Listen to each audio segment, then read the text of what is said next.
marijuanastock.org has another great investment opportunity. If you were lucky enough to invest in their last crowdfunding campaign, you know they raised a lot of money in just a few months investing in legal marijuana farms. Those initial investors now own shares of a publicly traded company, and they are certainly on fire. Now, last time, of course, many of you missed this, and now here's an opportunity. They have a new investment opportunity that is as good, if not even better than the last one. I'm talking about industrial hemp CBD.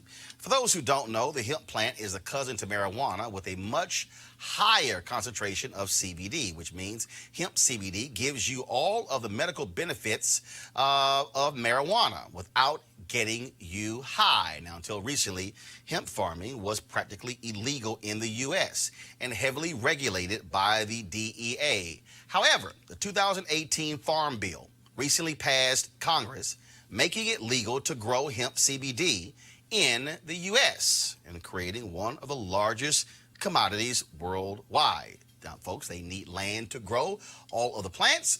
This makes for an incredible investment opportunity. That's where our good friends at 420 Real Estate come in. Their business model is simple. They buy land that supports hemp CBD grow operations and lease it to licensed high-paying tenants. That's right. They are hemp CBD landlords. And you can get in on the action. Now, you can invest in this crowdfunding campaign for as little as $500 up to $10,000. Now, like I said, you cannot miss out on this opportunity. You should invest by going to marijuanastock.org. That's marijuanastock.org. You can get in the game, and you can do it now. Hey fam, I want you to like, share, and subscribe to our YouTube channel, youtube.com/Roland S. Martin. And don't forget to turn on your notifications.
Good evening, everyone.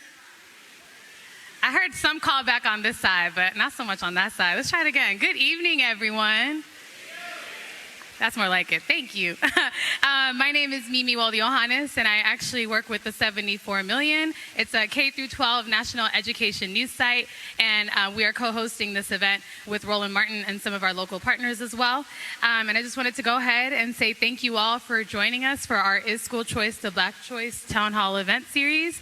This is one of the 10 series that we're hosting, and we actually previously went to Indianapolis last December. We were in Atlanta in February, and then we are in Philly, the city of brotherly love and sisterly affection. So thank you so much for joining us. I know the weather hasn't been in our favor, but we made it work, and we're not going to stop now. At the 74, we believe in the power of authentic community engagement, and as a media organization, we really seek to elevate the stories that often go overlooked and untold. And oftentimes that means the stories of marginalized groups, particularly Black and Brown communities. And we want to make sure that we're talking about these issues and representing you all in the most authentic and meaningful way as possible. And I wanted to make sure that before we dive into the rest of our dynamic event, we give a special thank you to our anchor partners, the Commonwealth Foundation. They've been amazing. Mastery Charter Schools, of course, they provided this beautiful venue we're able to have this conversation in. And then Walton Family Foundation as well. We're very thankful for their support. And there are just not enough words to describe how appreciative we truly are. I just also want to say that I'm a former educator. I taught at a charter school and I taught at a public school, and I think this conversation is just so imperative. And not only are we talking about the quality of schools in Philadelphia, but this is a conversation that is happening all over the country, and particularly when we talk about choice. One of the things that we don't do enough of is elevate the stories of how the choice system has worked for so many of our families. And so today we hope to uncover some of those ways that the choice system has benefited our communities, and we hope to continue this conversation afterwards. It does not stop here. We just want to go ahead and remind you, if you haven't done so already, please be sure to follow us on Twitter and on Facebook, and make sure you're tagging us in your posts, because we want to be able to follow up with you and answer any other remaining questions you may have following this event. So without further ado, I'm going to go ahead and introduce this phenomenal woman, Hilary. She's Philadelphia's very own trainer, writer, speaker, and coach. Hilary is independently employed as a writer, focusing on the health and well-being of Black and Brown communities. She's a two-time NAACP Image Award-winning author, including For Promises Kept, Raising Black Boys to Succeed in School and Life. So let's go ahead and give her a round of applause as she comes up on the stage.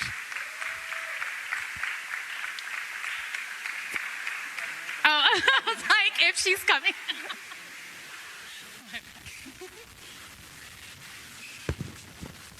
Good evening, everyone. The principal met me at the front door. Sister Hilary, I'm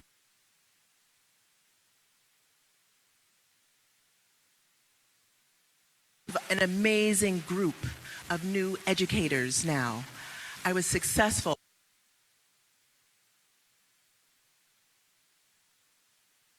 To the in-service training I was offering, I could tell that the principal was right.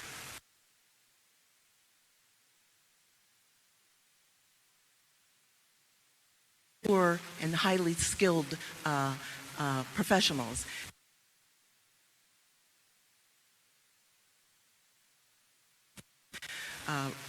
As the training went on,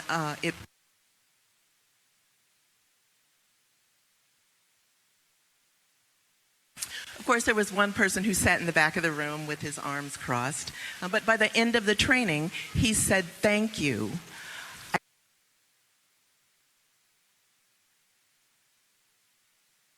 What happened at the end of the training that was so amazing? It's what happened.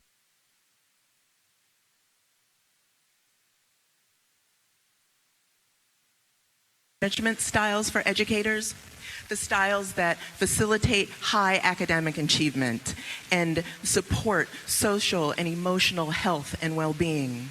and help children behave in ways that we want them to in schools, and so that the doors of opportunity open to them in the world, and which do not. One of the educators raised her hand and she confessed something. She said, every day, at least one period a day, I show up in the box that you are describing that is low in demands of the children, and I'm not particularly disengaged. That's a box where the style is called neglectful. I was like, what? We know that this exists. We know that it happens. But I was blown away by the fact that she admitted it, and not only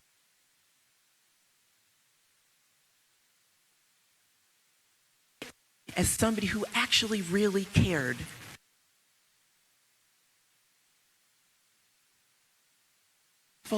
But I interpreted it as a call for help. And so we had a little bit of a conversation, and we found out that about a third of the room actually struggled with that. And because of this educator's vulnerability, bravery, her willing to be courageous in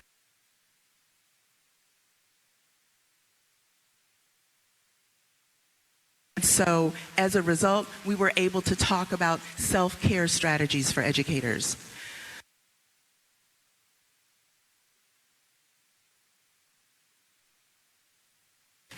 We were able to talk about the ways in which all of us internalize unconsciously racial bias. And her choice in that moment changed the conversation.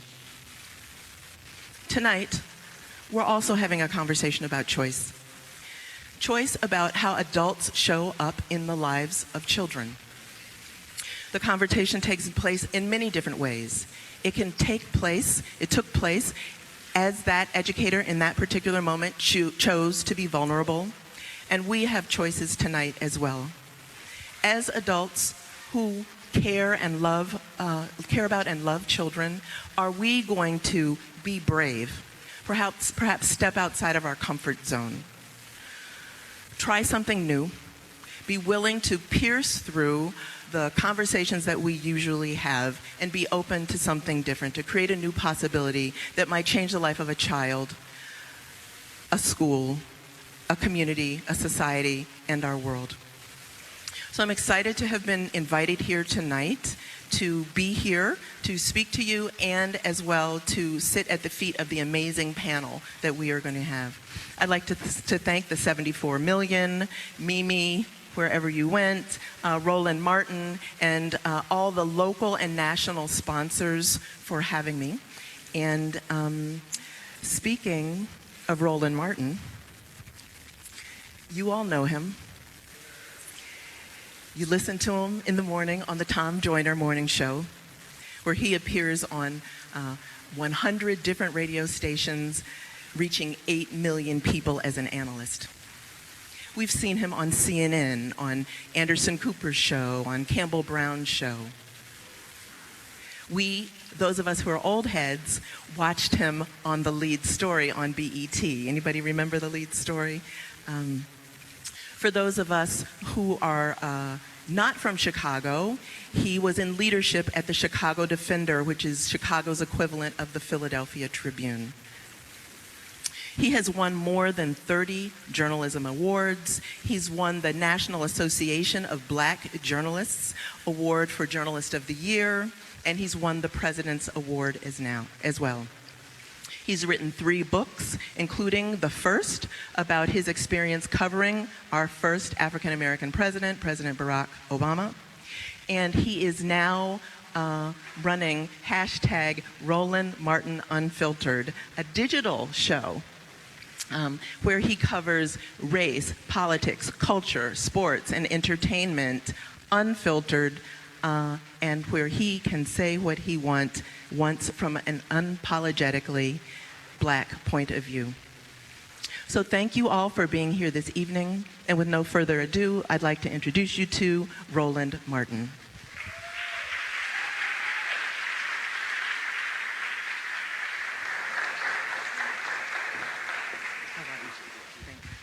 All right. Glad to have all of you here. Glad to be here. Do not want to belabor this, and so we're going to go ahead and get started. Going to bring up our panelists. First off is Toya Algarin, a parent advocate and KIPP Philadelphia board member.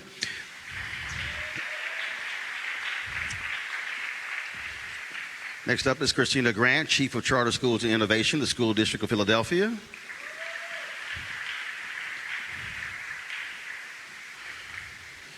Lenny McAllister, Director of Western Pennsylvania Commonwealth Foundation.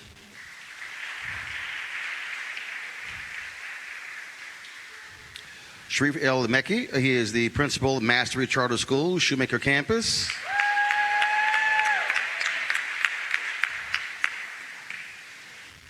All right then. Bryan, how you doing? All right, CEO and President of, pronounce it? Gesu School, all right. Give it up. Jessica, you good? Jessica Cunningham, Akoto. All right then, CEO, KIPP Philadelphia.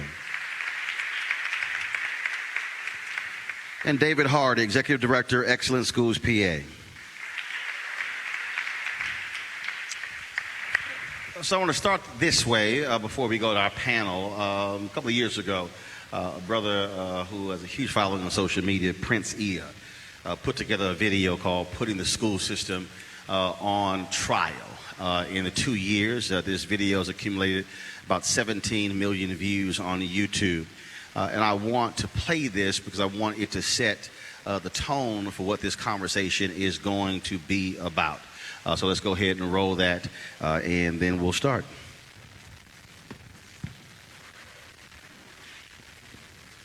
Albert Einstein once said, everybody's a genius, but if you judge a fish by its ability to climb a tree, it will live its whole life believing that it is stupid.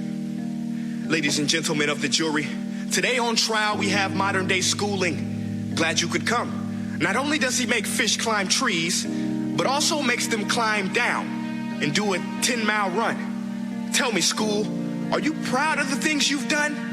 Turning millions of people into robots, do you find that fun? Do you realize how many kids relate to that fish swimming upstream in class, never finding their gifts, thinking they are stupid, believing they are useless? Well, the time has come, no more excuses. I call school to the stand and accuse him of killing creativity, individuality, and being intellectually abusive. He's an ancient institution that has outlived his usage.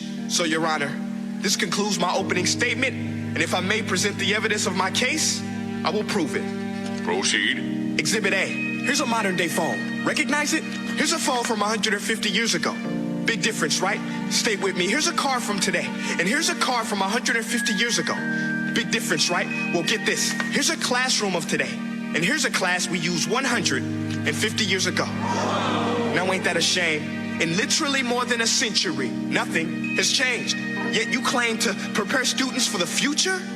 But with evidence like that, I must ask, do you prepare students for the future or the past?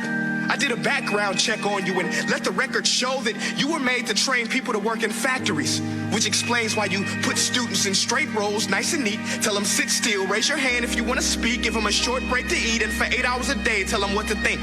Oh, and make them compete to get an A letter which determines product quality, hence grade A of meat.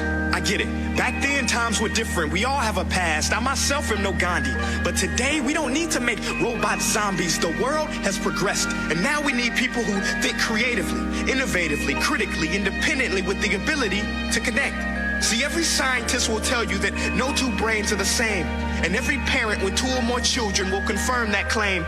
So please explain why you treat students like cookie cutter frames or snapback hats, giving them this one-size-fits-all crap. Watch your language. Sorry, Your Honor, but if a doctor prescribed the exact same medicine to all of his patients, the results will be tragic. So many people will get sick, yet when it comes to school, this is exactly what happens, this educational malpractice, where one teacher stands in front of 20 kids, each one having different strengths, different needs, different gifts, different dreams, and you teach the same thing the same way? That's horrific. Ladies and gentlemen, the defendant should not be acquitted. This may be one of the worst criminal offenses ever to be committed. And let's mention the way you treat your employees. Objection. Overruled. I want to hear this. It's a shame. I mean, teachers have the most important job on the planet, yet they're underpaid.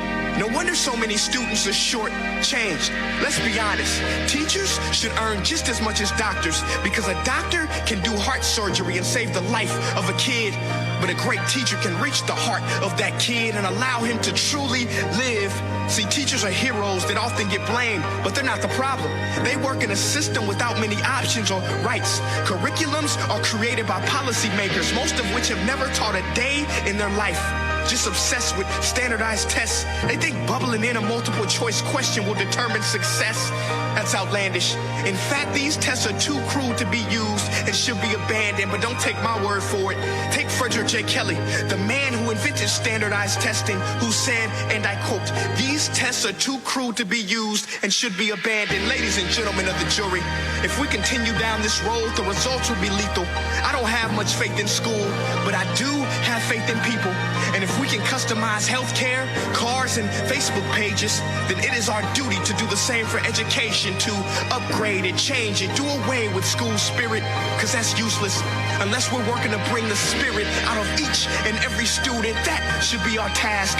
No more Common Core. Instead, let's reach the core of every heart in every class. Sure, math is important, but no more than art or dance. Let's give every gift an equal chance. I know this sounds like a dream, but countries like Finland are doing impressive things.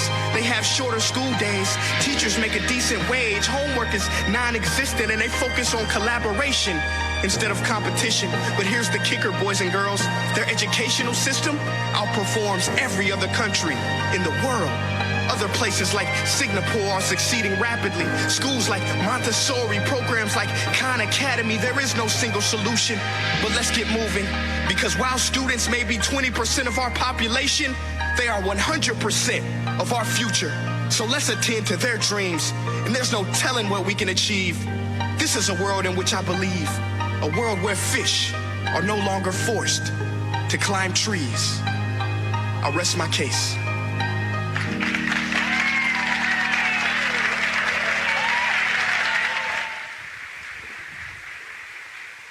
So I wanted to open with that because this is the third stop of this particular tour, but I've actually been to numerous other cities. We've been to Tulsa, Charleston, South Carolina, Atlanta, Nashville, Memphis, Chicago, so many different places. And what is interesting to me is that when we have a conversation like this one, we have people who are wedded to the same system as if somehow it has had great results. And so, and anyone can jump in, so I'm not talking, so anybody can just jump right in. How do you explain to folks in this audience, those who are watching the live stream, those who will see this later, that the current education system is a delivery system? It's not the delivery system when it comes to educating our children. Anybody can jump in. Well, I think the video, Roland, to your point, and what I've seen the video before, it's a great video. It talks to the point of innovation when it comes to everything else in our world. I mean, one of the things that we understand is that we as black people use social media at a higher clip. We use our mobile devices at a higher clip than the rest of the population.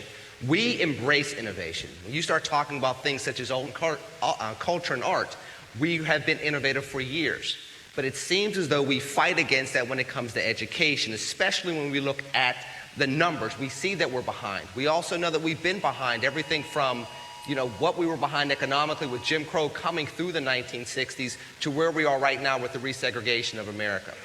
What we have to do is show folks that it is only one way of delivering education. We're not anti-public schools, but we're definitely anti-bad schools. And so if a public school is a bad school and we're trying to save lives immediately, we have to look towards avenues that are going to provide immediate relief for those students. That might be a charter school. That might be a scholarship to get into a private school or parochial school. But if we're in the business of saving lives like our ancestors have been for decades, we have no other choice but to find immediate relief immediately. Yeah, anybody, go ahead. Anybody can jump in. Anybody can jump in. I believe that everyone is in the education business for the same thing, and that is to give the children a quality education. Disagree. So there's multiple avenues to do that. There could be a traditional public school, there could be a charter school, a highly selective magnet school, or like my school, which is an independent Catholic school. But the bottom line is we want to give the children a quality education. Whatever avenue that is, support that avenue if that avenue is working and productive. The reason I disagree with that, because we have to be honest. That is, there are a lot of people who are in education who are not there for the children. Right. And I'm just, and the reason I'm putting it out there, and that's not, and I'm saying that because, again, this is what when I talk to people, they say, well, where's the money going when it comes to charters? And I then say, who do you think is making bank off of existing public school systems? And I then begin to say, who are the textbook companies? Who are the software companies? Who are the food companies? And I begin to walk through these things. Who are the construction companies? And folks get real quiet. I have stood in front of teachers and I've said, how many of you know people who have no business being in the classroom? Hands go up. I said, how many of you know principals and administrators and school board members and politicians who are over schools who have no business being involved in education? Hands go up. And so I think we have to put all the cards on the table and admit that if there is any one particular thing that we've had in our society where folks just assume that they can do it, it's education. We've had school districts that said, oh, we're going to hire a general to be the superintendent. What the hell does a general have to know about education? Now, there are people out there who people said to me, well, why are you touting education? You're not the teacher. I'm like, yeah, you're right. But I've raised 6 nieces, and as somebody who has had to deal with the school system, there's no person who has more concern about his school system than a parent or the person who's raising the kid. But I think we have to put that on the table, because even when it comes to charter schools, and again, anyone could jump in, there are people who are in this education field who are running charter schools, who have no business being in education, and advocates of charter schools should be running those folks out, just like I want to get rid of the people who are traditional schools. Roland, I agree with you. I think, I learned from a woman by the name of Kamika Royal that there are 3 purposes of schooling: social reproduction, social mobility, and social justice. And to your point, so many folks in charge are really about social reproduction. And I'm very passionate about Black folks in particular remaining agnostic about systems, because there is no institution in this country that wasn't, every institution was really designed for our demise. Okay, every institution is designed to keep us right where we are, which is why we have to stay agnostic. And where we do have choice, because there are so many arenas in life where Black folks, brown folks, poor folks, women have limited choices.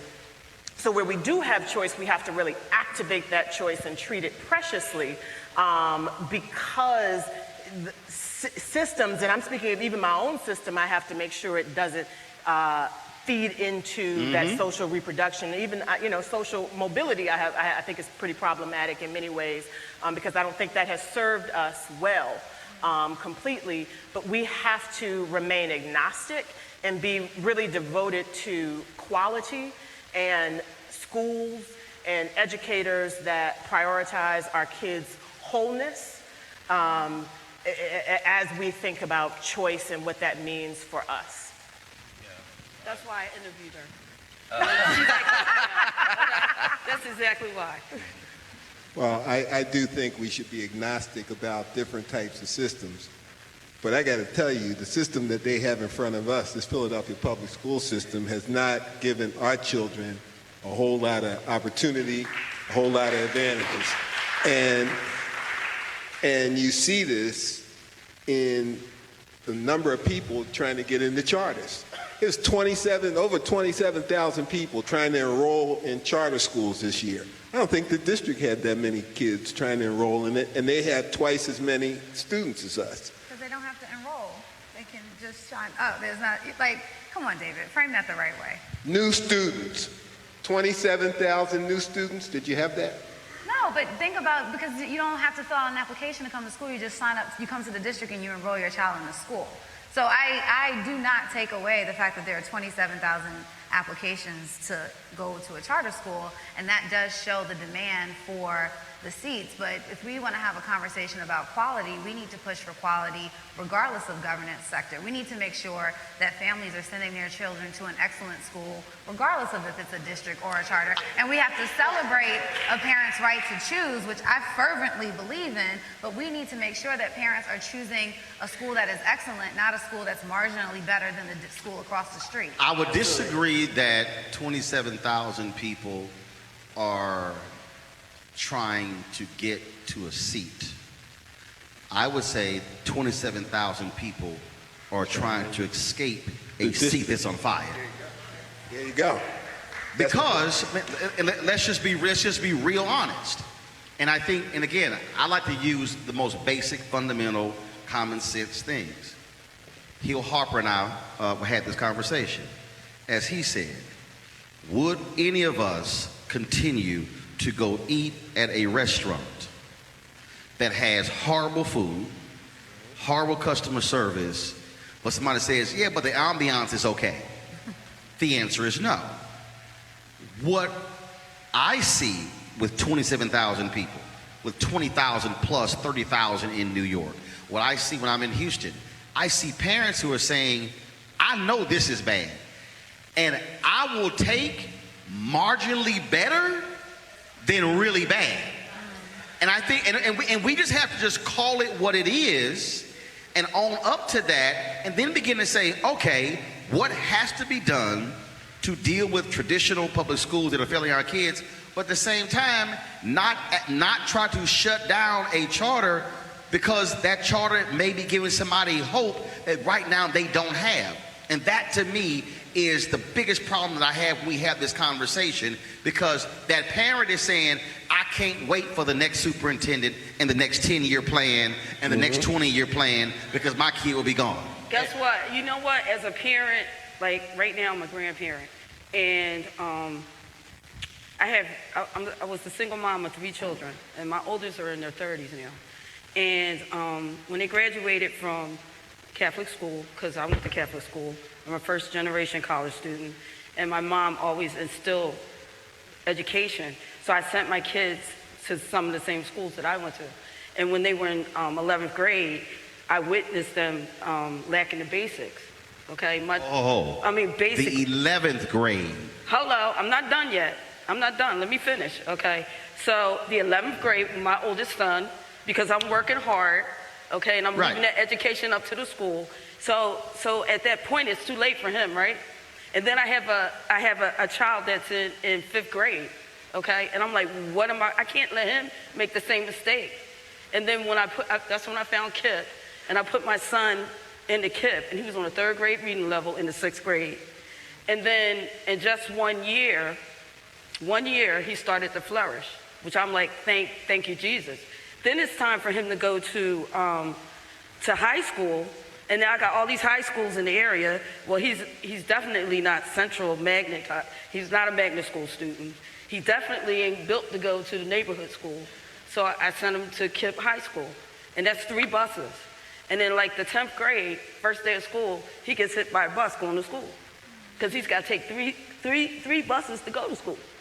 You know, so now I'm still fighting. So I haven't left KIPP, you know, because now my responsibility is to make sure KIPP continues that excellent education that they're giving to our children. You know, so and then I look at Sharif, and I'm like, Sharif, like, why should I have to leave my neighborhood where I have wealth invested in houses to go find a better school? Why should I just have a parent choice to send my kids to the school that I want to send my kids to? I mean, one of my biggest concerns, you know, when we have these conversations, I think if we're talking about really bad or marginally better, that means it's not really a choice. Right.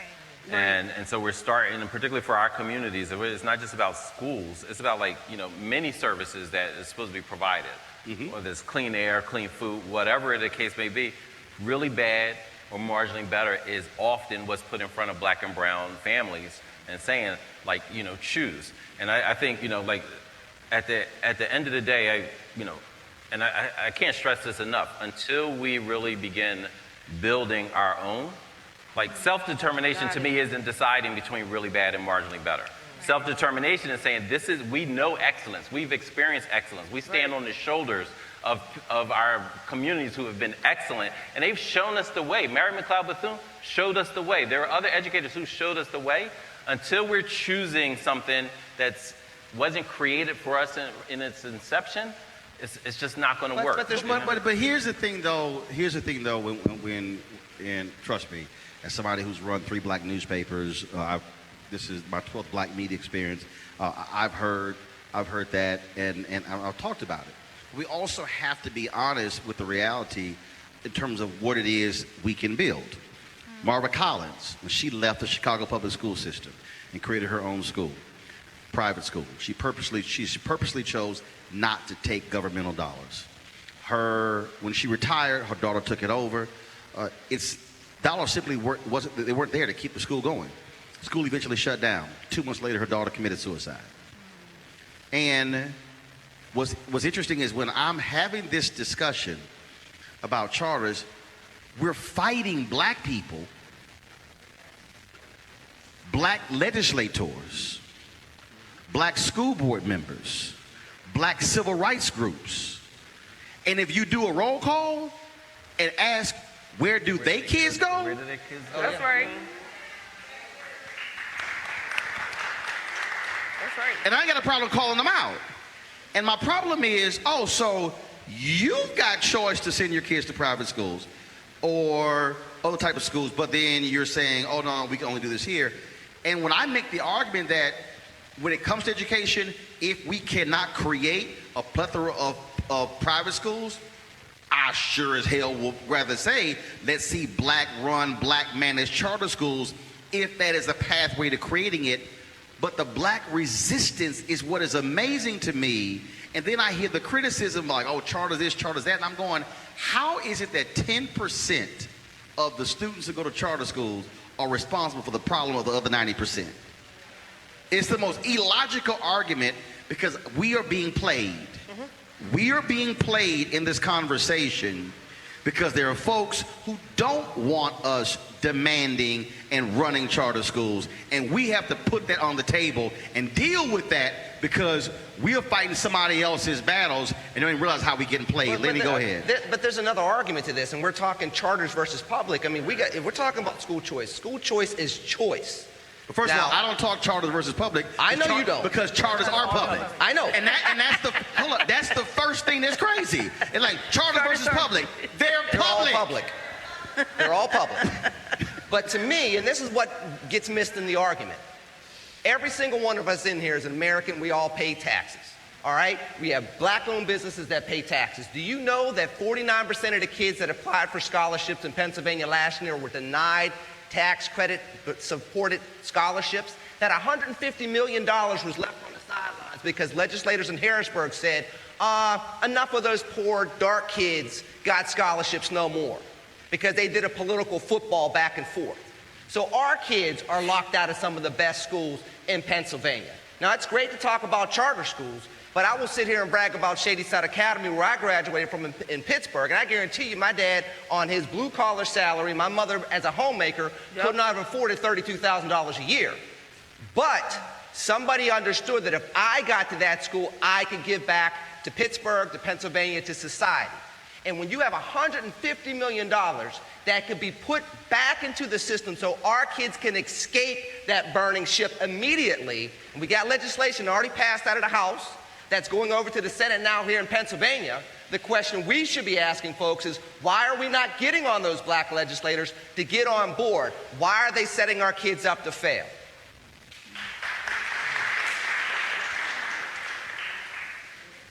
For each of you, when you are talking to some of the loudest black critics of choice, do you even look at them and say, have you lost your damn mind? Give me a sense of how you've had to deal with this. Well, that depends on where we are, right?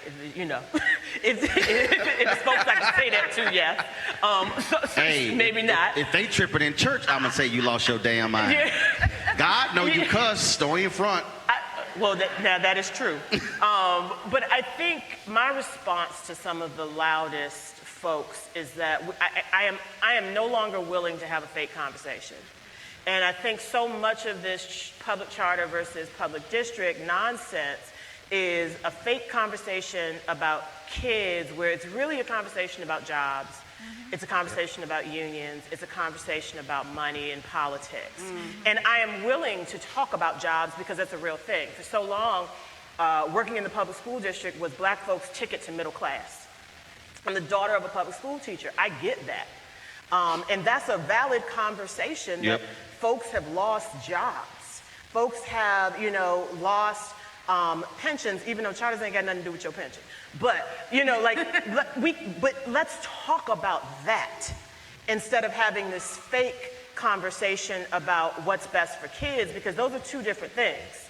And so I'm just unwilling to continue with the smoke and mirrors nonsense that is a distraction, to your point, instead of having the real conversations about what's really bothering people about the evolution of the charter movement and the shrinkage of some school districts. Yeah, I mean, the one thing is it's about hypocrisy, because there's not a single parent that I've met, or the ones that I haven't met, who don't believe in parental choice for kids. Right. It's just a matter, some parents don't believe in parental choice for your kids. Right. But they never, ever will give up that sovereignty about their own choice for their own children. And when they say, I don't believe in school choice, it usually means already bought it, so I don't care about it anymore. Already moved, I made the choice to move, and so I don't care about it anymore. Right. Or I got a scholarship for my kid, and I don't care about it anymore. There's not a single parent that doesn't agree about parental choice for their own child. So it's a matter of hypocrisy. When you look at our teachers, our educators, half of them don't put their children in the own schools they work in. In the traditional system. 61%. It's what? 61%. 61%. They're saying, I'm not choosing this, but if you don't believe in a democratic society. It's nonsense. It's hypocrisy. And they have to be called out. In Philadelphia, in Pennsylvania, we have legislators who went to a magnet school that's about as private as you can get. Their children went to a magnet school that's as private as it can get. And they will sit there and tell black families, you don't deserve choice. But wait a minute. We've heard that before. We've heard people telling black families, you don't deserve choice. Because at the end of the day, you have no rights that the people think that you deserve to have anyway. We've seen this. This is the same pattern. It's nothing new. Well, I do want to say this. People deserve choice, and they deserve to go to the school they want. But it's also a matter that there's certain neighborhoods where there's no good schools. Now, how could you live in a neighborhood where there's no good schools, where you have to send your kids somewhere? People want to go to a close school. And when you see who's able to create new, innovative schools, those tend to be charters in this city. You don't see any new, innovative schools from the district. So what you see is they're fighting the only place where we have a new supply of schools for certain communities. And I wonder what that pushback is about. I'm the leader of not a charter school, not a traditional public school, but an independent private Catholic school. And Pew Research did a study a number of years ago ranking the 46 zip codes based on the percentage of families that live at or below the level of poverty. And the two zip codes from which we derive the majority of our children were in North Philadelphia, which you'll be with us tomorrow. We're the number 1 and number 2 districts. The other zip codes, the other 4 of our 6 were in the top 10. Our school is surrounded by persistently poor performing schools. We raise, speaking to the tax credit discussion, we have to raise a significant amount of money because our families are living in deep poverty, which Philadelphia is the poorest city in the country, poorest big city in the country. But we, through raising money, through tax credit programs, are able to help the children of the community to be able to afford to come to Gesu School and experience a quality education. So from my perspective, school choice is not necessarily charter or public, but it's also the opportunity to have a scholarship where you can then pick where your child is able to go to school. And then the other thing, a lot of my friends who I'm talking to about school choice, like Sharif said, have made a choice themselves. And they want to deny the families in my zip codes the opportunity to make a choice. Go ahead. I would love to say it was school choice because I tried to get in Gesu too. I couldn't get in there. I have no choice because I was on a waiting list. There is no school choice. You try charter schools, our waiting list. Now when you say on the wait list, a wait list to get into the school. right? And part of this issue is also supply, demand, and the ability. Like for instance, one of the issues that we see, one of the reasons you also see lots of these waiting lists is because in a lot of these cities, they literally are capping. Yes. They don't want to see the growth. Right. And you have folks who are denying places that are doing a great job. I'm talking this with Steve Perry when we have our one-on-one conversation. But this is happening, and you're going, wait a minute. So you want to stop? Right now in California, I was just in Sacramento with Margaret Fortune. And of the top 10 schools in the state that serve African Americans, there are 3 charters in Sacramento alone in the top 10, 3 of her schools that are the best performing for African Americans. The state legislator in California who wants to put a moratorium on charter schools represents that area. It is the most, and his wife sits on the school board in Sacramento. It is the absolute dumbest thing in the world, and they even put it in the bill, y'all, that if you run an existing charter and another charter shuts down, you can't apply to take it over.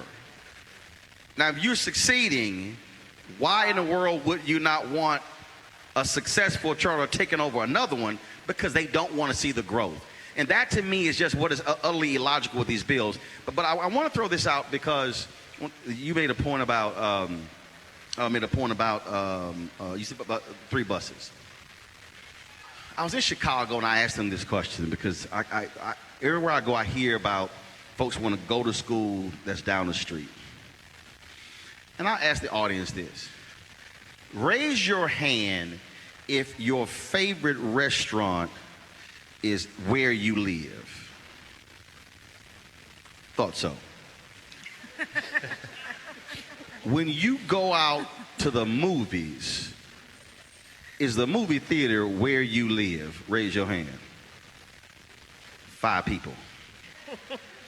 When you want to go party, is the club or the venue or the juke joint where you live? Raise your hand. Outside of house party? So here's your favorite place to shop. Is it where you live? Now I'm gonna go to the panel. So explain to me why our favorite place to eat, our favorite place to shop, our favorite place to party, and where we go watch the movies does not exist where we live, yet we are so hell-bent on saying our kids got to go to school where we live, as opposed to I will send my kid across town if that school is going to provide them an education that, I want you to answer the question, I'm throwing out here for a reason. I will send my kid across town if that school is going to provide them an education that is going to change the direction of their life. Well, part of the reason is because we have been fooled into thinking that our tax dollars are not our tax dollars. So we can give our tax dollars into a system, and our money that we put into the system, we don't expect the same yield that other communities demand. So if you're putting tax dollars in there and you're getting bad schools, you're not getting the same yield and demand politically, you're not getting the same yield and demand economically or anything else.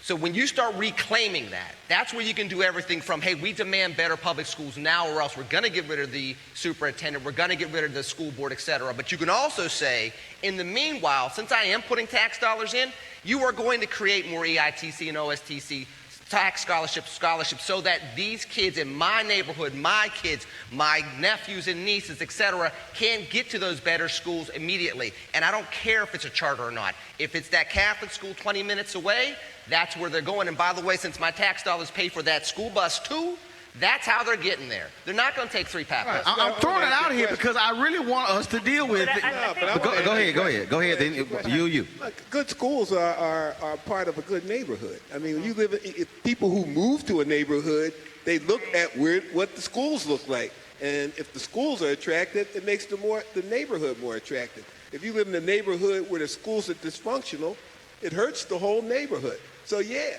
they should have good schools in some of these neighborhoods. They should be trying to create more higher quality schools in those neighborhoods. I think we have to hold 2 truths up at the same time. So yes, all parents, I haven't met many parents who wouldn't fight tooth and nail to get their child the best opportunity possible. And sometimes that tooth and nail is 3 buses. Sometimes that tooth and nail is, look, I'm gonna alter my work schedule, or do what I gotta do to get you across town. But it shouldn't be that way, right? So yes, I can't afford, my favorite restaurant in Philly is Friday, Saturday, Sunday. I ain't never gonna be able to afford to live in Rittenhouse, right? And as much as my ancestors have done to build places like Rittenhouse Square, I can acknowledge that, yeah, I'm willing to drive down there and Uber and all of that, but I shouldn't have to.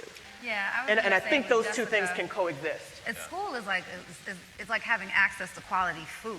So you shouldn't have to drive 30 minutes to get to a quality supermarket, yet people have to do it every day. But you should be able, I walked to elementary school. You should be able to walk to elementary school. It should be the heartbeat of your community. A good community is built around a school. I think one of the biggest challenges here is what happens when students get to high school, where it is a complex application system, and our best schools are all across the city, and you do find that high school students have to travel quite far to get to the school of their choice, regardless of if it's a district or a charter. What's far? I mean, she just spoke about 3 buses, depending on how where long is that? It's about an hour. I mean, if you are a student in the Northeast and you go to Masterman, that is a significant commute to get to the number 2 best school in the state. So, I mean, I think a school should be the heartbeat of a community. I think children should have access to a quality school close to where they live, and not just because that's a tagline, but that should be true. And one thing I think we leave out of the conversation is, like, we've been doing that for too long, right? Like there is emotional and physical and psychological tax on us when you have to take 3 buses, right? And when your mama had to take 3 buses and your granddaddy had to walk 4 miles, right? Like we've normalized that in a way that really truly impacts our health. And so, like, we have to have all of those conversations at the same time, because again, it just shouldn't be that way. No, 100%. In affluent neighborhoods, they're not talking about, oh, we don't have a quality school in our neighborhood, right? In those affluent neighborhoods, and so neither should we have to, and I don't believe in mandating, oh, you're in this zip code, so you have to go to this school. I don't believe in that either. But yes, there should be a quality choice up the street from me, and I should be able to go to my neighborhood school if I choose to. If I choose to go somewhere else, Kappa, because I'm like a artist, then I should have that right too. Nobody should be standing in my way. See, the reason I threw the question out, because you just answered it, and that is, we have to accept what is happening, and that is being forced to go to a particular zip code. And I threw that question out there because what happens is, when I throw that out, I've had lots of parents who literally said, whoa, it didn't dawn on me that I was bitching and moaning about a 30-minute drive when I was making personal choices that was 45 minutes an hour. And I threw that out there because, again, when we start talking about how complex this is, we have places. I was born and raised in Houston. We have open enrollment. We also have extensive magnet school program. I was on a bus 45, 50 minutes a day, going to a magnet school of communications.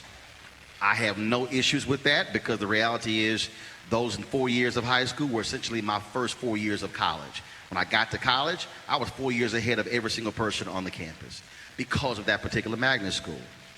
But when we start dealing with targeted zip codes, and we start dealing with these structures, and we start dealing with the barriers that are being thrown in the way that are being thrown up, we have to put all those things on the table, because they then become excuses for a lot of folks.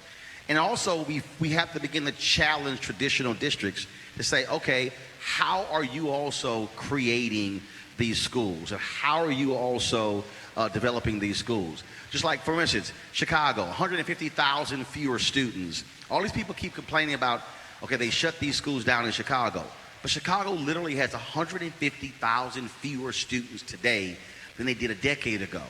Okay, common sense says if a school was built for 800 kids and it's now 200 kids, guess what? You're now paying the upkeep on a building that was meant for 800. And then when you talk about in New York, where they say, well, hey, why don't we actually combine schools, put a charter inside of a traditional school? De Blasio, oh, no. When I can go to office buildings, and I can see an office building, and there are 50 different companies that are sharing the exact same building. But when you talk about it with schools, people just all of a sudden go, oh, there's no way these things can work. We have to begin to force people to answer these questions, because it then gets them out of the, well, there's only one way that we should be able to educate children. And that, to me, is the mistake that we constantly make. One of the things they use here as a reason that charters cost so much is they say that there's stranded costs. There's costs that are retained by the district even after the children leave the charter. And most of those costs are in the building. If you have 400 people leave a building of 800, like you said, you're paying for excess. You need to start combining. The fact that you don't combine and then say we have extra cost, I mean, that's a game. I want to deal with some numbers here. So first of all, how many kids are in the Philadelphia public school system today? 126,000. 126,000. How many kids are in charter schools in Philadelphia? In total, about 70,000. About 70,000. 70,000. Of those charter schools in Philadelphia, how many are black-run or black CMOs? Now, let me be clear. Let me be real clear. I ain't saying black principals. I'm not saying black board members. I'm saying a black CMO, a black charter management organization. 4. David, 2? 4? It's more than 2. No, it's more It's than more two. than 2. Oh, 5. But it's too few. 5? But you hear that? I mean, No. I want. There you go. I'm hearing look, this is the sector, and we're counting on hands. So Hold up, you're 5. making your Okay. point. So, yeah. All right. So, how many charter schools are there in Philadelphia? 87. So there are 87 charter 87 organizations. on 103 campuses. Right. Say it again. There are 87 charters that sit on 103 campuses. So like one school can have multiple sites. And of the 87 charter schools and 103 campuses, 5 are black run. Well, given the constraints of how you defined it, like developed by, led by, run by, yeah, probably 5, right, Sharif? Yeah, and I think at least 5 were shut down. So Now, the reason I'm putting this out there is because one of the things that I believe, one of the reasons why you still have this contention as well, is because what we are dealing with, we're now dealing with the majority of kids who in public schools today are black and brown. You have a ed reform movement that is too white. Yes. And let me be real clear with y'all. I'm not saying this because I'm in front of y'all. I've said this at the National Public Charter Alliance Conference from the main stage. I said it in the room to all of the funders. I said, black people don't know y'all, don't trust y'all. I said, and you can't talk to black people because black people don't trust people they don't know. And I just told them straight up. Trust me, and y'all need to understand, Steve and I, if y'all think we rebels, trust me, we say this as well. I also believe that's one of the reasons why this is also a contentious issue.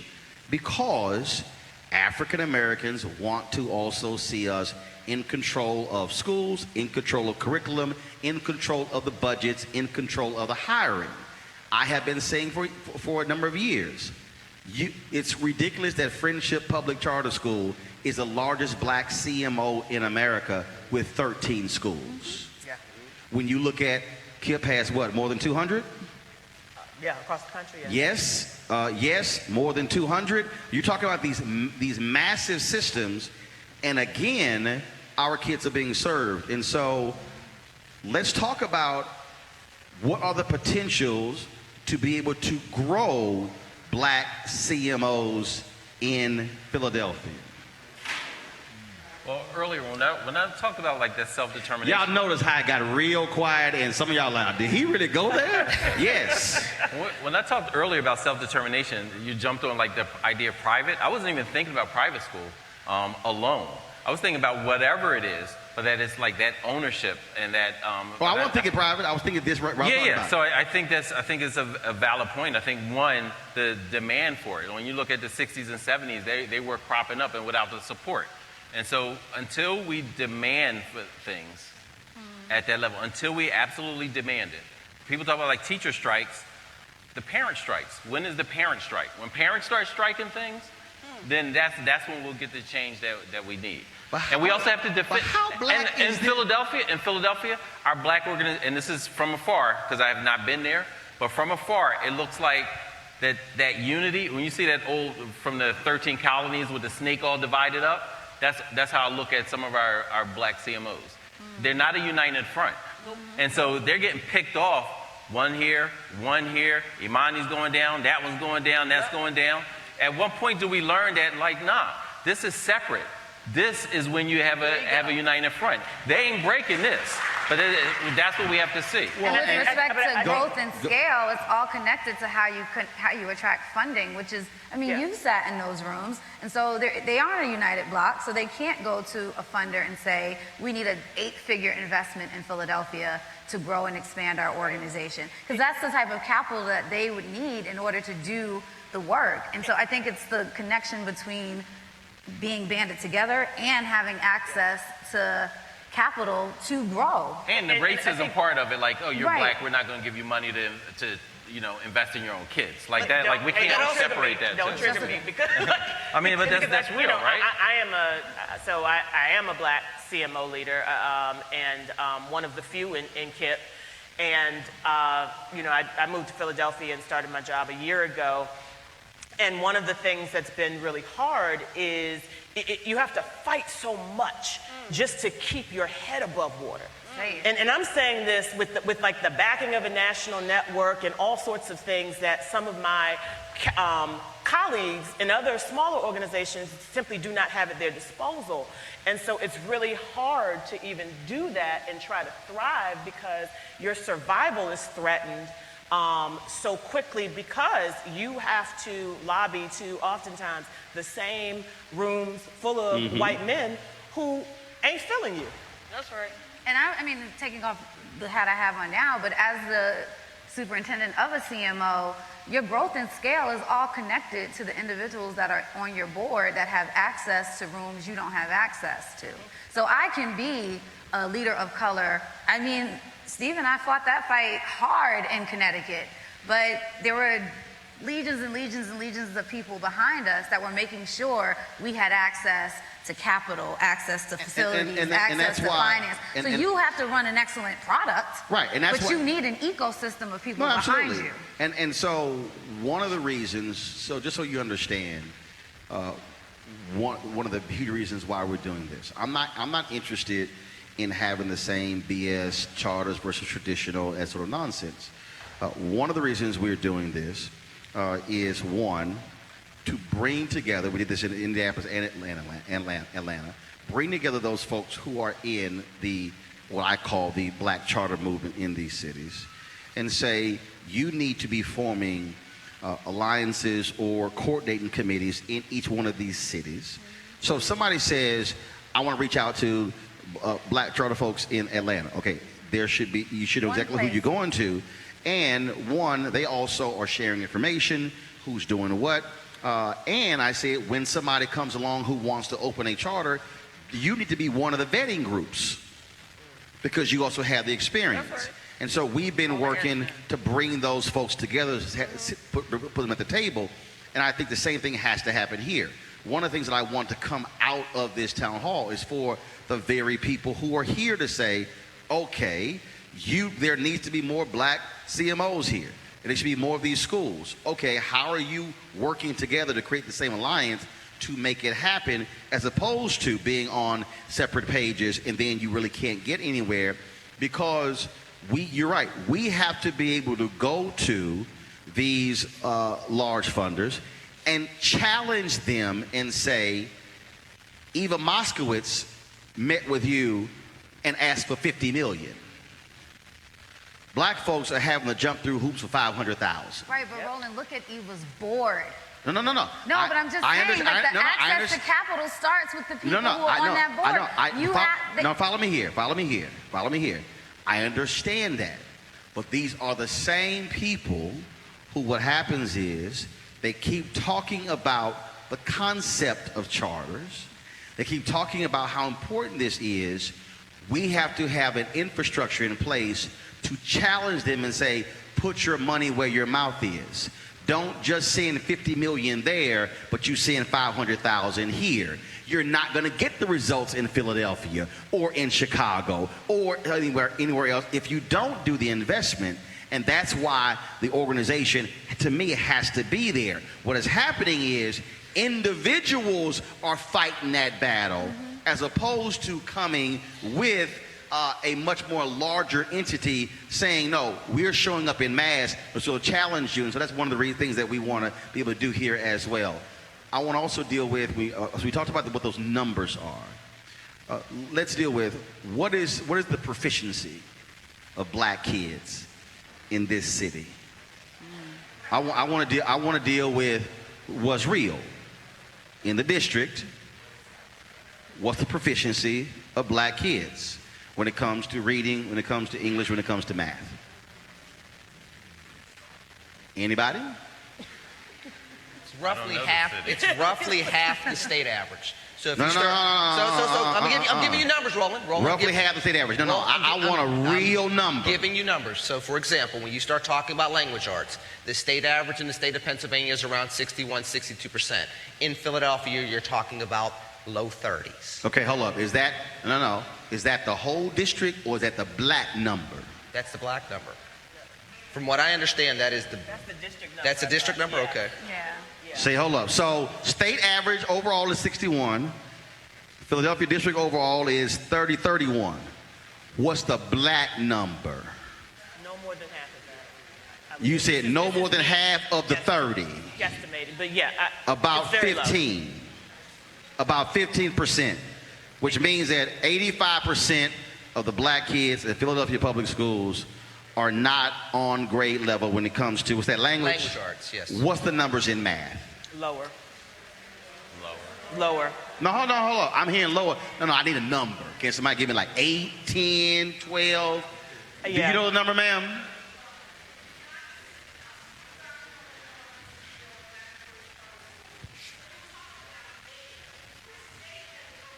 Right.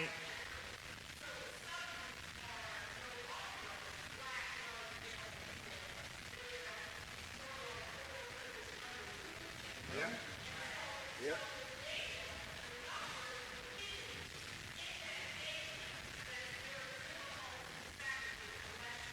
So you don't have a racial breakdown in the state? Oh, they did that on purpose. Yeah, you ain't lying. They did that on purpose because when you started looking at the disaggregated numbers, you saw the real thing. We have one organization here that looked at college persistence. Do you make it to a second year of college? There's high schools in West Philadelphia that only 2-3% of the kids make it to a second year of their postgraduate learning. I mean, that's ridiculous. They don't want those numbers to come out like that. See, the reason I'm putting this out again is because I remember we were in Atlanta and we showed we were a whole bunch of folks and we talked about the feeder system in the city. And so there were 8 elementary schools, there were 4 middle schools, and there were 2 high schools. And so we showed the grades of all 8 elementary schools. And all 8 black elementary schools had Fs. So then we showed the 4 predominantly black middle schools. And there were 4 Fs. Then we showed the 2 black high schools, all Fs. For the first time, the parents sat there and said, wait, you mean to tell me that my child has literally gone from K through 12 at all F schools? They literally had no idea. We were in Selma. A sister who was the first black female athletic director of a Division I school. She said, your scores are so bad in Selma, I would not authorize my scouts to come recruit your athletes because the likelihood is there they could not meet the NCAA requirements. She says, I wouldn't even recruit your best athletes. There's a brother who was on the Alabama Education Association, and they opposed the charters and everything, and they passed a law 3 years ago. They fought it so bad in Alabama, 3 years later, Alabama only has 2 charters that have been created in one of the most illiterate states in the country. But here's what was interesting. He said, full funding is the answer. I said, he said, full funding is the answer. I said, have you ever been fully funded? He said, yes. I said, when were you fully funded? He gave me the year. I said, what were your numbers when you were fully funded? He said, higher than they are now. I said, nope, that's not an answer. And so the sister who was in the audience, she said, I got it. So she had it on her phone. When Alabama was fully funded, the numbers for black kids was 4.63%. Wow. I said that means 95% of black kids in Alabama were not on grade level. Now, mind you, 80% of the room came in against charters. When that number was given, the entire room flipped. Because for the first time, they were hearing real information, and it never dawned on them that 95% of the black kids in Alabama were that far behind. And the reason I think those numbers are important because the only way we can deal with this if we're honest with our folks to say, no, we can't keep saying bad schools. No, we need to show you exactly what is actually happening in these schools. We were in Atlanta, and they were opposing us, and I said, okay, I read one school where 5% of the kids were on grade level in math and English. I said, so I need y'all to tell me, how can you defend 95% failure? They shut up and sat down. So if we're talking about how do you change it, how do you see us? In 24 years, we'll be a nation majority of people of color. What is required to change what is happening in this city for black kids? You have to leverage as many things that are as available to us. That's the number one thing. We keep talking about charter or traditional schools, and we have to talk about all options that are out there right now. Because yes, we need to fix the traditional schools, and we need to increase the caps on how many charter schools can come. I mean, you were talking about crazy political things. In Pennsylvania, the charter application goes to the school district. So the competition gets to say yes or no, you get the charter. So for example... But that's because the state doesn't do it themselves. So well, they're trying to go. They're trying to... Wait, hold up. I just want to know. So in Pennsylvania, if you want to apply for a charter school, you apply to the local school board? Yes. Is there a state commission to appeal to eventually? Eventually. So locally, what okay, generally happens... Wait, hold up. I don't know what eventually means. No, right now, like you've done this give me the process right now. You've done this work in multiple states. In New York, if you want to apply to a charter, you can apply to the State Department of Education or the State Trustees of New York. That is not true here. In Pennsylvania, you apply to the local school district. The local school district evaluates your application, votes it up or down. Then you can appeal to the state. So and that appeal process... Hold on, everybody breathe. I'm saying this because there are people out here who have no clue about this process. And they may want to actually say, I want to actually do this. So, if you want a charter school in Pennsylvania, you have to apply to the Philadelphia School Board. If the Philadelphia School Board says no, is there an appeal process? Yes. And that appeal process goes to who? The Charter Appeals Board. The state. The The Charter state. Appeals Board. The Charter Appeals Board. In the state. In the state. Okay, gotcha. So there is a second level Yes. if the local folks deny you. Yes. What is the, just before I come to you, what's the denial rate of the Philadelphia School Board? Oh, it's high. It's high. I told y'all I ain't afraid to ask questions. It's high. Huh? It's high. Okay, what's high? 70, 80, 90? 90. 100% the last. It's not 100%. It's 100% this year. It is. Thus far, y'all, we're in appeal. I mean, When I put in my application, they better not deny me. That's all I gotta say. wow, Sharif, really? I'm just teasing. I don't To the have point that you applications. made, though, make sure you get a community of people who write you Y'all a gonna go strong down there with me. application That's right. so that it's not denied. Okay, but a We've strong had applications that application- have not been denied. Yeah. They just have to be excellent. Okay, go Strong ahead. application means you have to have kids signed up to go to your school when it doesn't exist. Right. That's not. But that That is occurs in nonsense. every other market in New York. In order to submit your charter school application, you have to have petitions signed by parents of potential students to prove that you could meet your enrollment. But- That's true in New York, that's true in Connecticut, that's true in New How does Jersey, that make sense? that's true in Delaware. You literally have to show that you can fill your school. That's not a Pennsylvania crazy. That's a thing. Roland, let's talk about real numbers, how our kids get jammed up and how they lose real money. Now, I'm going to have to move it to the western part of the state for just a second, but hang with me. When you apply to a charter school in Penn Hills, where I grew up, the Penn Hills School District denies you that charter at the same exact time that they wasted $190 million for 2 new buildings when the population in their schools was going down like it was in Chicago, where you and I both were. So they threw away $190 million to the point where the Auditor General had to go to Penn Hills and say, this is the worst run school district I've ever seen, and there should be criminal charges.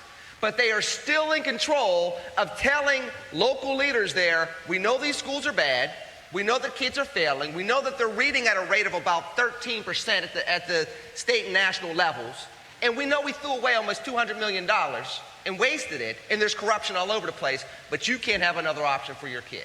That's what our children are trapped in here in Pennsylvania, and I would dare say across the country. That's what school choice is allowing them to be liberated from. And the reason that we don't have other authorizers, we need alternative authorizers here.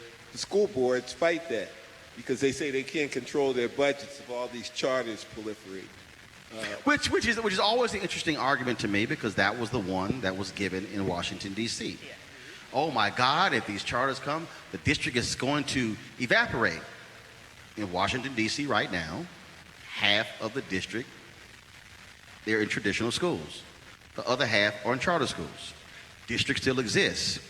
The difference is the district, they're serving half fewer students. And that's where, when we start dealing with this reality, that is what this real issue is about. Is that we have districts that have gotten accustomed to massive budgets, that have gotten accustomed to significant overhead, and what they don't want to see are thousands of kids leaving the traditional school system because it's going to force them to change the way they do business. And the reality is, the kids are still there. And if we really want to be honest, the money does not belong to a district. It is about the child. Thank you. And so this notion that somehow that they are absolutely obligated to every single one of those dollars, to me, is utter nonsense, because if 20,000 kids are being served over here with charters, great, that's 20,000 kids being served, and then you got to figure out how you're going to educate the existing kids you have as well, because you're still getting the same amount of money. And in Pennsylvania, correct me, can you use charter money for buildings? Yeah. Okay, well, a lot of other states you can't.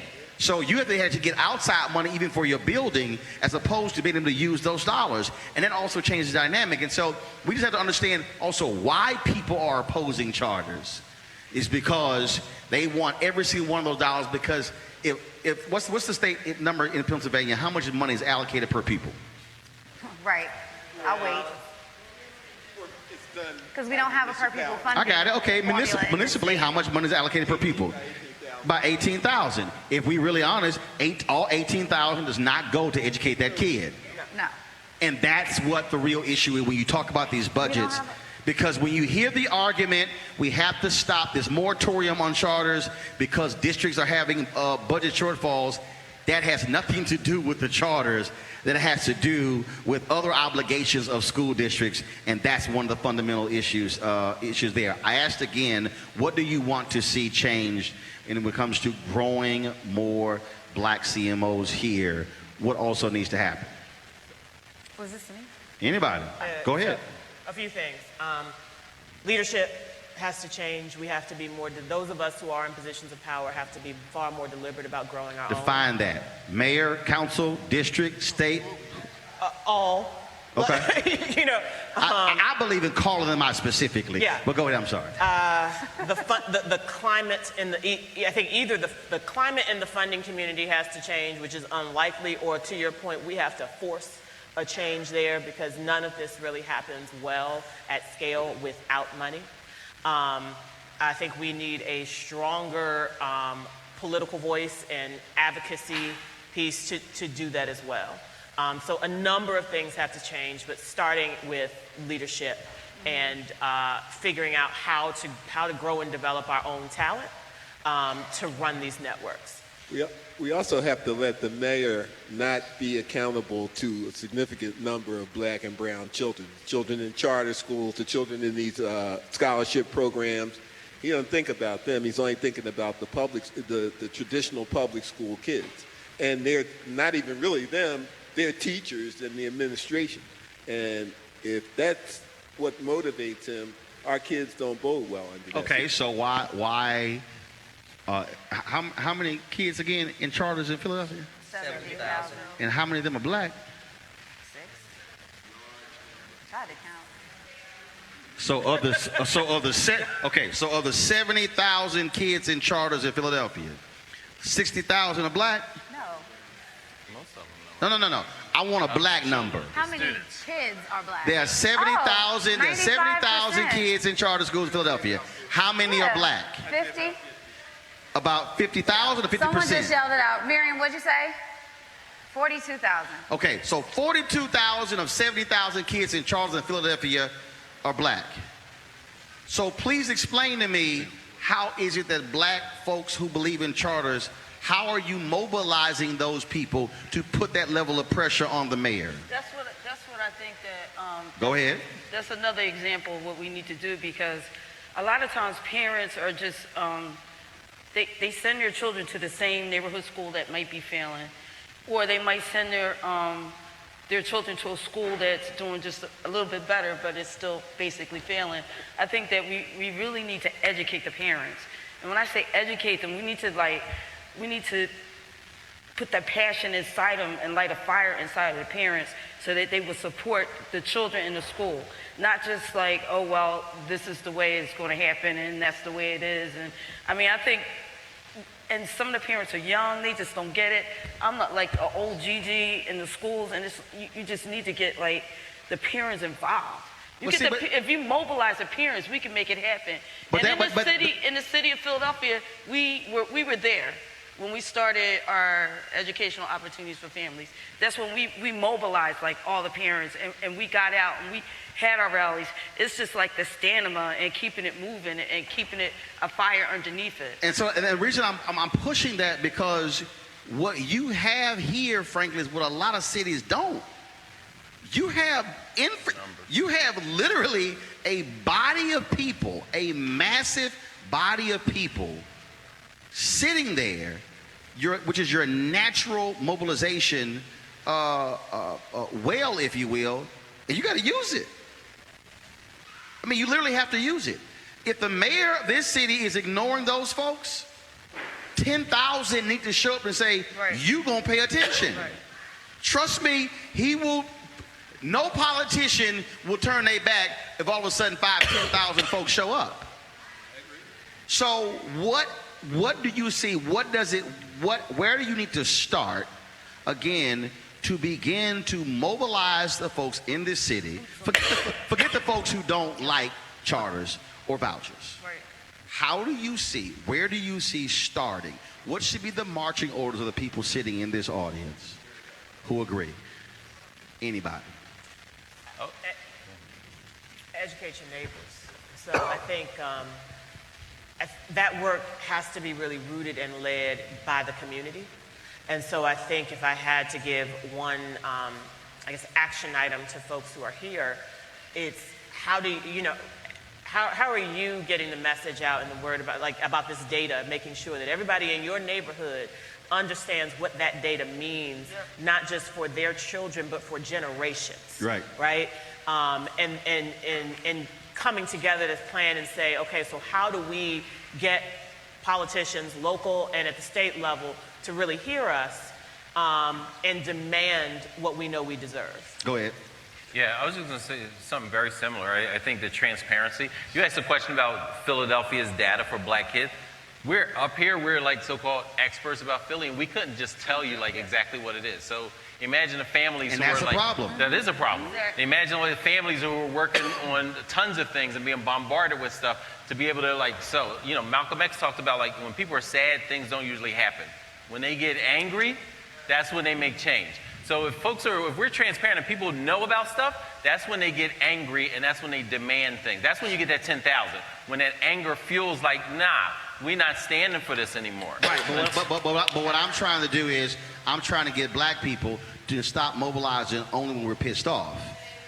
We should always be in a state of pissed off. I'm always mad. I'm always mad. No. But it's like for instance, Bennett College needed $5 million or they're going to lose their accreditation.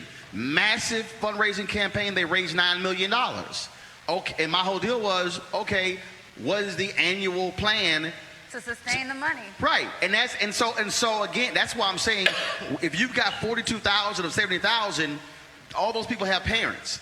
And you've got a body of people who, frankly, I think are waiting to be mobilized. I think it's 3 levels. So one is, how do you define quality? And the quality shouldn't be defined by us, but parents should be well educated on how do they know their child attends a quality school, regardless of if it's a district school or a charter school. And then I live on the construction of boards. So if your board that is supporting you are just your friends, that's not the board you need. So you have to friends, right? I got you. You need to think about who's the finance expert on your board, who can get you $6 and $7 figure dollar checks, who has access to real estate, who on your board is a lawyer that can actually show up with you when things go right or wrong. But you have to construct an ecosystem, and I think Sharif just made the point that particularly to growing and scaling schools run by people of color, there has to be an alliance. Hold on. That's the second time you said that. I am not talking about schools run by people of color. I'm talking about black people. Right. They all have to come together.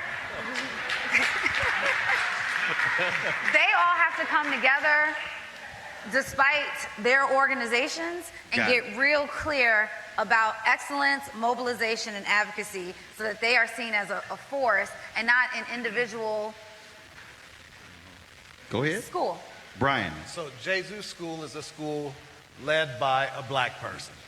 What we have to do is educate the families, the people on choice, not just charter, not just traditional, but also independent Catholic or independent private schools where we as a school would not exist. We'd have a hard time existing without the tax credit dollars that we raise. Toya. Okay, I think the other piece that's missing, and is missing right here on this panel, we don't have children involved. We need to get our children involved in our fight. David. I think that... Is your name David? It's the only David on the panel. I'm like... I had to check. Go ahead.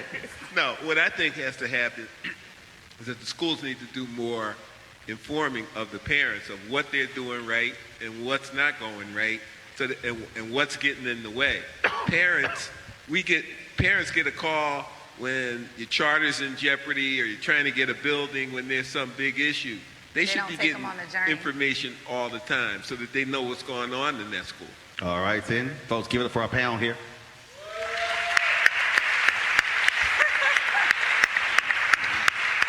We're about to do a simultaneous transition, so the panel is going to come off. Dr. Steve Perry is going to come on up, so we're going to have this conversation. And so I appreciate all of you here. Thank you very much. Appreciate it. Give me that microphone right there. I'm going to give Steve, you got a mic on? I'm going to give this one here. All right. Hey, I need one of y'all men to help the women down from the steps. I can see none of them from Texas. I appreciate it. Come on up, Steve. Okay, that's fine.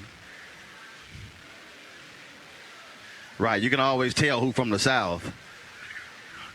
No, we'll be right here. We're right in the middle.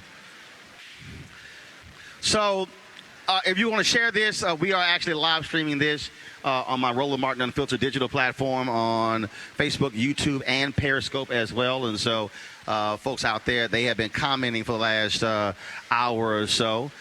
Put your hands together for Steve Perry, please. Steve, I know you've been chomping at the bit. I had you on Tom Joyner Morning Show this morning. You and I have talked about a lot of these issues, a whole lot. You listened to that conversation. Just your initial thoughts. Is it on? All right, take this one out. It is now. There we go. First of all, thank you, Brother Sharif, for having us in your building. Really appreciate it. It's a lovely space. Clearly, the air conditioning really works. This is not an old black church, huh? Jesus, God. You know, I want to start by saying, look at us. Here we are on a Wednesday night, making a decision to change the fate of our community through education. This is the power of black people when we make a decision. What we can do is we can transform the way in which we're seen by our children. Part of our problem is we spend so much time talking about what cannot be done as opposed to looking at what can be done. The fight that we have today is far less than any generation before us. The generations who came before us would have risked their lives to be in this building to discuss this very same topic. For us, it is not illegal to teach black children to read and write. It's just unpopular. For generations before us, it was not just illegal, but punishable by at least 40 lashes and in some cases, ultimately death. We have to accept that on some level, those of us who have the capacity to make the changes that are necessary, have to bear the responsibility of not making the changes. I did not know that a black person could start a school, but I also didn't know that one couldn't. What I decided to do was to start a school because the schools that I found myself in seemed to me to not be schools. They could have been bomb shelters, they could be voting booths, they could be a lot of things, but they couldn't be schools. My first experience in a traditional school was here in Philadelphia at Strawberry Mansion. So in 1993, I was a social work intern at Strawberry Mansion. And at Mansion, they were patting us down in 93. At Mansion, they were having basketball games, varsity basketball games with no fans. So we've been having this conversation here in Philly for too damn long. At some point, we have to get beyond mad and get strategic. We have to get to the point where we decide that enough is enough. You know, we understand that the circumstances that we find ourselves in, we were put in, but we don't have to stay in them. When I came to Philly first, I was amazed because I saw a black middle class. Now, where I grew up, I didn't see a black middle class. I didn't know there was such a thing. There are people here who are the second, third, and fourth generation going to Morehouse. We don't have just the downtrodden here in Philly in the bottoms. We have all sorts of people from all parts of the community. We can do better than this because we know better than this. The question is enough yet? It has to be. We have to be afraid. We have to be afraid of the fact that when I lived on 46th and Cedar, 4 young men went to prison because they shot somebody for $4. That was in 94. It's got to get better. And it will get better when we continue to have conversations like this, but then we turn the conversations into action. I saw a lot of talented people up here, and real talk, I think it's unconscionable that of the 70,000 or so children who are in charter schools, less than 7 of those schools are run or founded by black people. To me, that's unconscionable. I just left a meeting in New York or New Jersey with an organization of African American led charter schools. It doesn't have to be this way. It just doesn't have to be this way. We have far more talent than this. We can run our own schools, and I got to be really real with you. If we don't prove to just ourselves that we can run our own schools, then who's going to believe in us? One of the things that you and I have, a lot of people don't realize, I mean, the kind of pressure that we are bringing to bear on this ed reform movement. Because there are people who don't look like us, who don't get us, who have no clue. It's amazing how we've dealt with folks who say, well, I don't know who that is. And we go, well, black people do. Yeah. And one of the reasons I believe that you still have these problems is because this is a movement where white Americans are controlling the resources and controlling the power. And what I keep saying is we're not interested in being education sharecroppers. Right. So in Philadelphia, there's 18,299 people who work for Philadelphia Public Schools.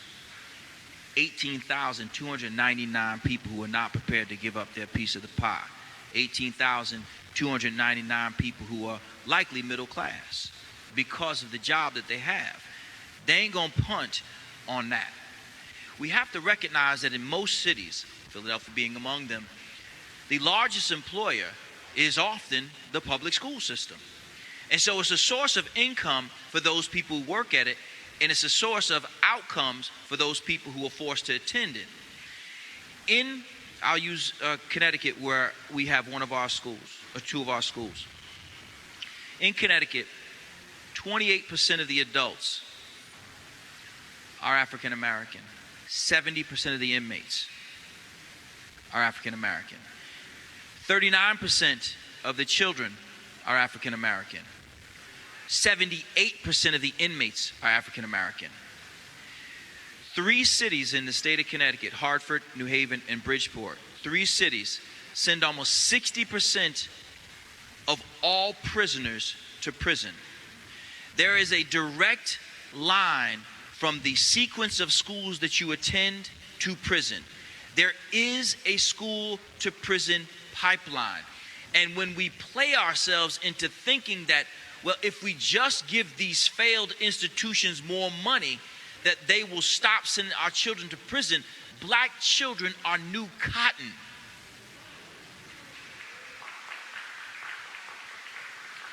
And so for 18,299 largely suburbanites, largely white, largely female employees of the Philadelphia public school system, we cannot expect individuals who benefit from a system that has made it possible for them to live a life that they feel comfortable with, that makes it possible for them to send their children to the schools of their dreams, to live in the house of their dreams, to punt when it comes to forfeiting their own privilege. We have to understand the circumstances that we refer to when we're talking about public education. It's not the Philadelphia public school system, it's the Philadelphia public employment system. And so until such time as we truly understand what we are up against people's J-O-B. We're up against their ability to pay their student loans, to live the life that they wish. They may not be doing the jobs of their dreams, but their life ain't too bad. And so if we're asking them to see our side of the story, they cannot, they will not, because they do not have to walk a mile in our shoes. It is not their responsibility to do so. And so until such time as people here understand what the real deal is, the real deal is that there are people who are employed by the school system, 18,299, who pay into a pension, who have fantastic benefits, that they don't have to prove that your children can read, write, and compute, because they have racism on their side. And as long as they have racism on their side, they can say simply this: The children didn't want to learn. The parents don't care about education. We're underfunded. And they will keep their job and their career, and we will continue to send our beautiful children to prison. Do you believe that the reason we have such a disjointed, if you will, black infrastructure in terms of charter schools is because you don't have a national entity that is specifically representing them? I mean, we've tried to put stuff together, and then other agendas were coming to the table.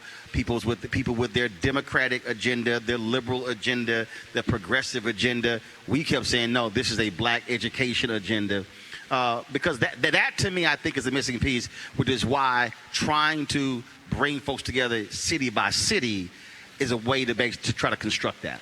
Yeah, so what happens when you grow up as light-skinned as I am, you have to keep telling people you're black. So I got to say it louder than anybody. And then you throw curly hair on the top, and it's just a rap. They speak to me in Spanish. So I think there has to be a declaration and comfort with the fact that we are talking about African-American children. And I need to really be clear on this. One of the problems that we have is that in polite and mixed company, we find ourselves apologizing or trying to connect to other people's circumstances. There is no other group in the history of America who has suffered more than African Americans, and if we're going to talk about a women's movement, then African American women. And so we have to first declare that this is a conversation that needs to occur and specifically directed at black people, because our circumstances are fundamentally different. They just are. Our children are the least served by all types of schools. Some people mess around, think they moved up like the Jeffersons, moved to some suburban community, and they feel like their children are going to do better. But in fact, in schools like those, you will find that there's still an achievement gap.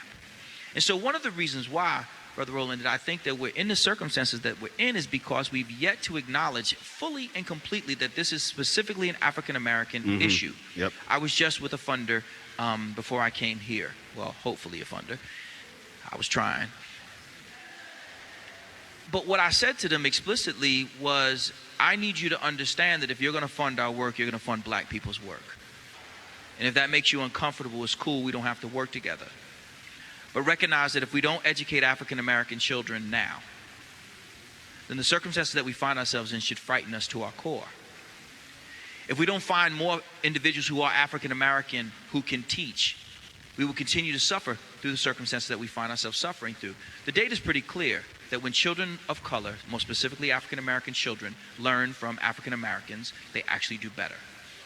Same about black doctors, same with black dentists. It's absolutely true. It's absolutely true. Well, if that be the case, then let's just carry that one step further. Then how much better do children of color do when they are in schools of color, schools run by people of color? We take great pride in our historically black colleges, but then we call charter schools segregated. It can't be segregated if you made a choice to do it. Segregation by design means that you limit a person's choice. Once you allow someone the opportunity to choose, you are in fact doing what the Supreme Court said you must do. Negro children shall forthwith be admitted to the school of their choice. Dr. Martin Luther King said that the American public school system does not know what to teach or how to teach. In his last book, in his last chapter, in 1968, Malcolm sent his kids to private schools. We have been exercising school choice for many moons. It's called living with your aunt.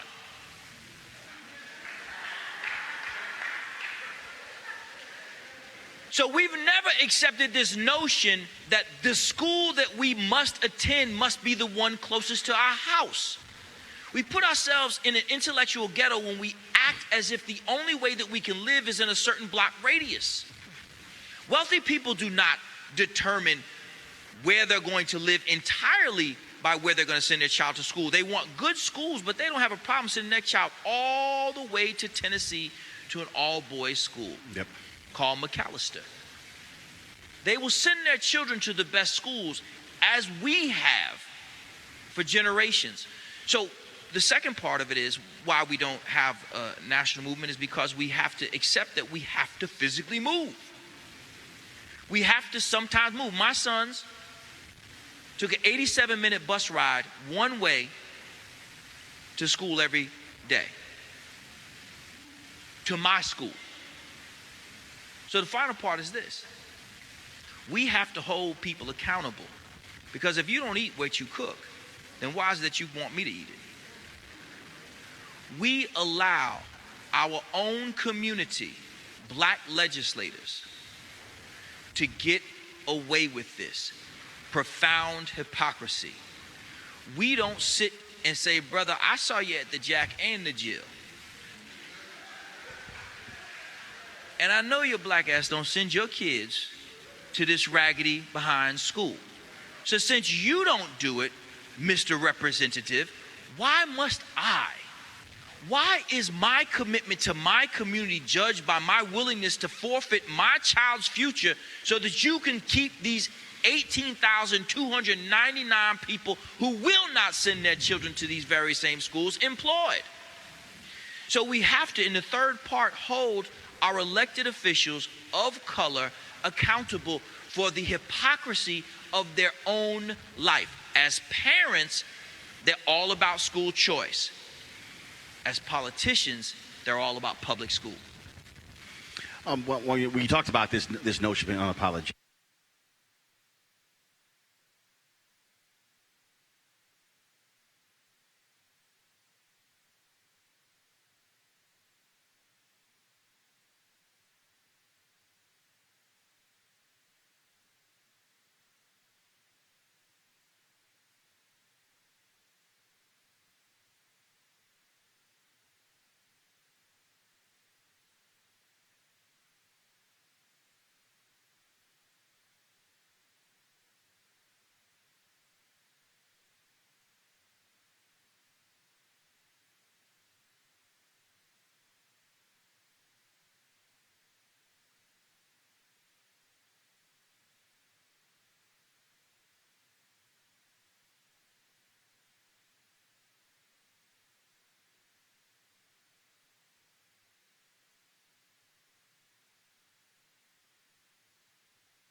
this is a system that has been immaculately conceived and maintained year on year.